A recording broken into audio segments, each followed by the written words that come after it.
Boards and senior executives are navigating a world where strategy ages quickly, talent is stretched thin, and technology is reshaping leadership itself. In this season of Perlmeyer Unscripted, we're exploring the real conversations happening today in boardrooms and the C-suite, and the new rules and adaptations required for executive leaders to be effective. The Private Equity CFO Balancing Act, Playmaker and Game Manager. The private equity portfolio CFO has always needed to be strong on the fundamentals. Numbers the board and lenders can trust, audit-ready controls, clean reporting, and a finance function that can keep up with a sponsor's tempo. In many environments, a steady game manager CFO could succeed, especially if the business was growing and capital was plentiful enough to cushion mistakes. That profile breaks down, however, in today's more constrained environment. The modern private equity CFO must be strategic, but in a way that's distinct from and complementary to the CEO's strategy role. The CFO has to be a thought partner who helps the CEO creatively solve big problems while also serving as the capital discipline engine, protecting liquidity, ensuring effective use of capital, keeping the exit in view, and critically, doing all of that without becoming the person who unintentionally blocks the very strategic creativity the company needs. This episode explores that tension and how to identify CFOs who can actually live in it. I'm pleased to have with me today Vamsi Tatali. Vamsi is a managing director at Perlmeyer and a trusted advisor to boards, CEOs, and investors on leadership decisions that really matter. Over the last decade, he's conducted more than 800 executive assessments, most focused on CEO and CFO roles, and has helped private equity firms and portfolio companies navigate leadership diligence, succession, and organizational change. Thanks for joining me today, Vamsi. Happy to be here, David.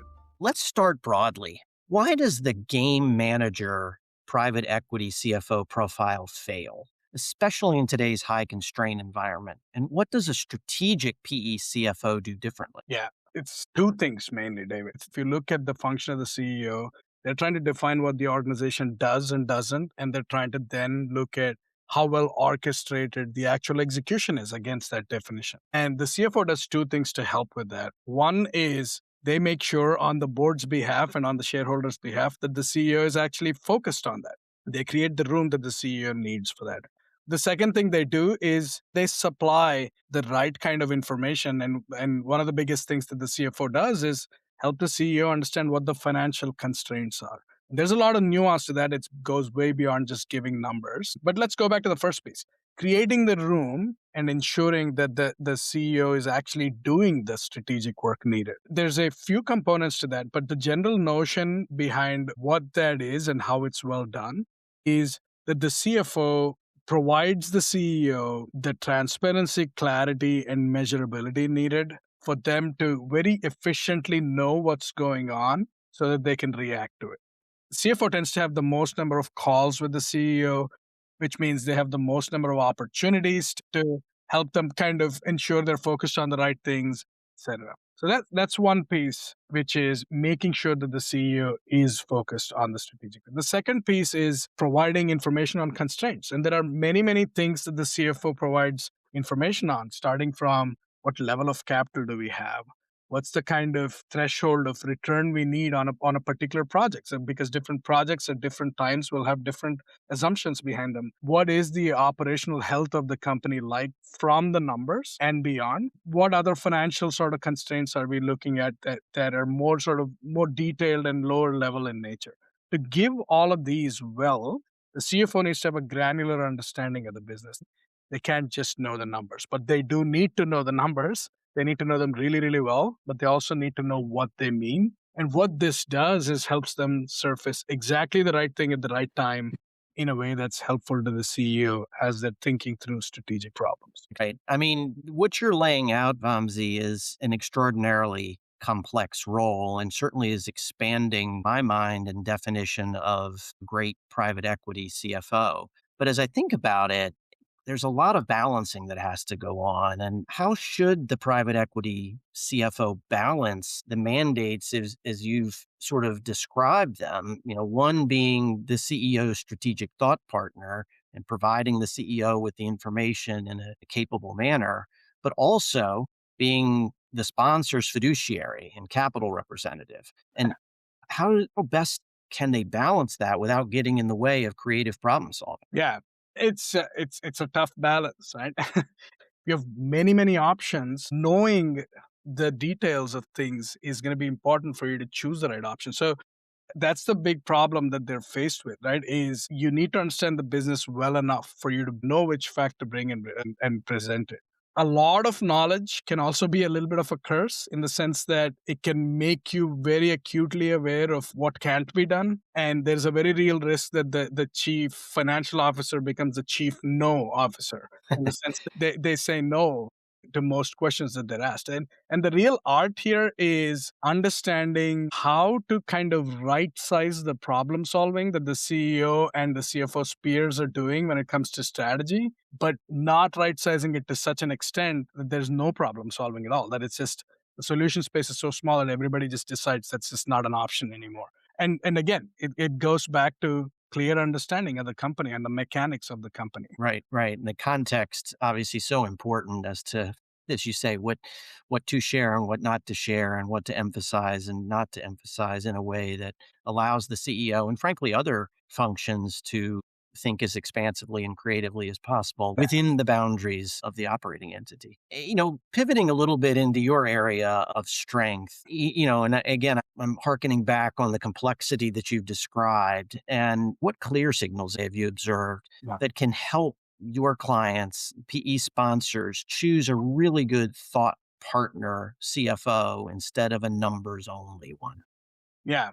Well, it does start with the numbers only piece, right? In the sense that you need to make sure that this person understands what it takes to build a trustable system of financial numbers, which goes all the way through control and accounting. That's the main thing. You need to check for that. You need to check for them either having a solid track record or at least just demonstrating that even if they haven't really learned accounting themselves, that they've found ways to ensure that control is at the level of standard it needs to be for a private equity owned company or a private company or even a public company, honestly. Again, one more foundational thing is you need to make sure they know how to interpret the numbers. So their FP&A track record, financial planning and analysis, the budgeting and the nuance they put behind budgeting, everything has to be proven from their past, either directly or you need to have really solid indicators that they have the ability to run FP&A the way it needs to be run, which means interpret the numbers within the reality that they're in.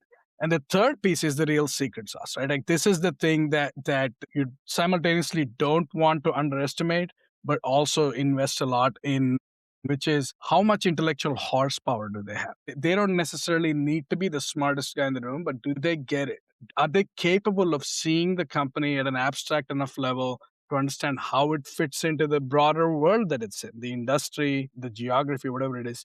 Do they have the ability to just sort of see trade-offs? That's one of the more important things at the executive level that is not needed below that is you need to be able to see trade-offs, sometimes even if you don't have the information for it. And some way of testing for that is important when you're assessing CFO. Yeah, I fully understand trying to dig in and needing to dig in on the accounting side, the FP&A side, as you described, but also on the nuanced intellectual horsepower element. Are there red flags that you see time and time again that lead you to advise your clients that, this may not be the right person? Yeah.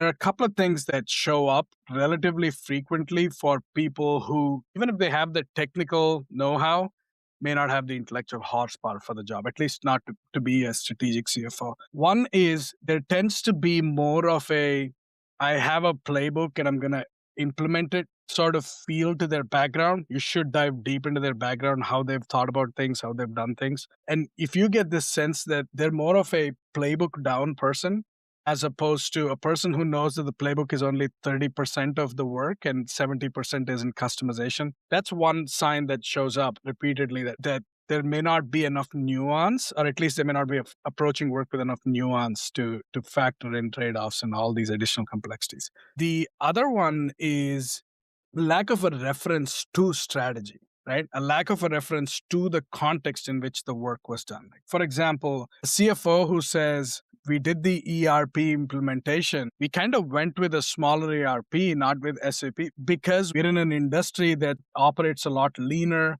We saw cost pressures coming up. We had a heavy debt load. So we just wanted to not go for an overkill solution. That's a much better answer than them saying, well, between SAP and all of these other options, we chose option X because that meeting went well, or their offer was like more tactical and operational details. The more of a reference you see to that, and the less of a reference you see to contextual, like strategic things, the more of a, not a red flag necessarily, but more of a negative flag it is that that person may not have what it takes to be that strategic CFO. Right, right. Makes sense. And I suspect that there are other examples like that where even talking about the business strategy would lead you as an advisor and assessor to say, okay, this person has spent the time to understand the business at a deeper level and is a better partner and advisor to the CEO, and giving the CEO, as you described earlier, the space that they need to be creative and to follow the company's missions. Now, many of our listeners are work in private companies that aren't PE backed or public companies. Do we see similar challenges in those sorts of companies? Absolutely. Private equity owned and private companies are essentially the same thing. You just have greater investor scrutiny and a more active board in the private equity world, but the challenges are the same. So those are very similar CFO roles. The only additional thing a private equity CFO needs to know is they need to have the additional nuance of exit timelines, hold periods, and just general exit skills in addition to everything else. But those are temporarily used, right? Like you're not going through an exit every single year. But that's the difference between private and private equity owned. Then there's the piece around public. Largely, the fundamentals are similar. In public, one extra huge pillar of fundamentals gets added, which is investor relations. Investor relations in public companies is different from working with the investor in a private equity situation. You're kind of working hand in hand with the investor, the private equity situation, but here you're communicating. You need to be careful about every word. There's a whole art to it on its own, and a percentage of your time just goes into that. It's important that for a given revenue or size or complexity, public company CFO would face an additional demand on time versus the private equity backed CFO because of this one huge area.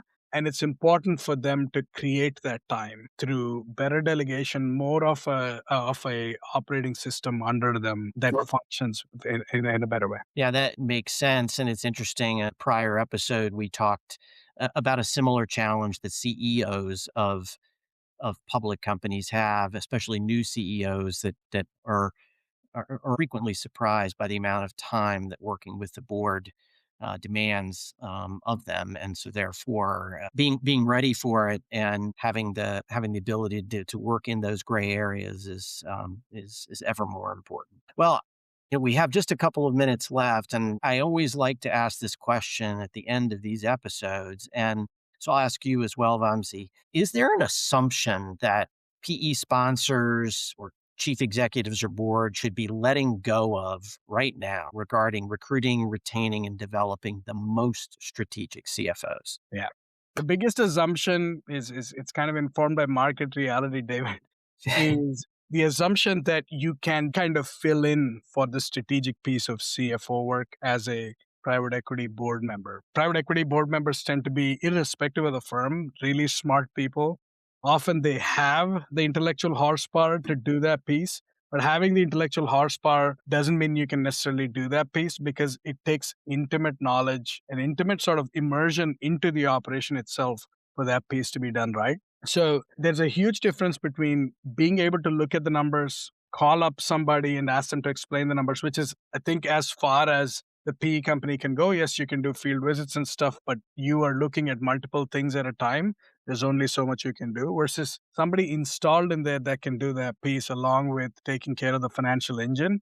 There just will be a lot more intimacy with the numbers and with the reality. So it's really, really important, I think, for private equity companies and our clients. We've seen this, irrespective of how hard it's been to hire CFOs, don't settle for a game manager. Right, right. And I think that's a perfect period at the end of the sentence, because I fully subscribe and understand your point that having members of a private equity board or members of the private equity team, the sponsor filling in for an operating role rarely yields a good outcome. So, okay, well, listen, I appreciate your time and look forward to speaking on further matters at a later date. That's good. Thank you.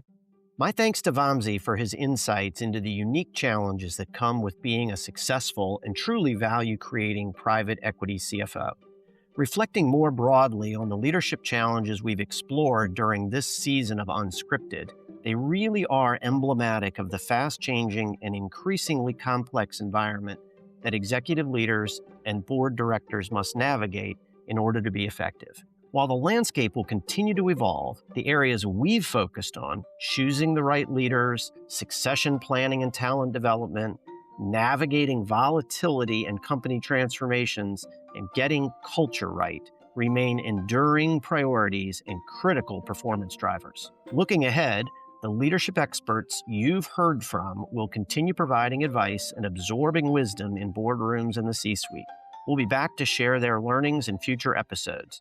Until then, be sure to follow Pearl Meyer on LinkedIn and at pearlmeyer.com for the latest updates. And as always, thanks so much for listening.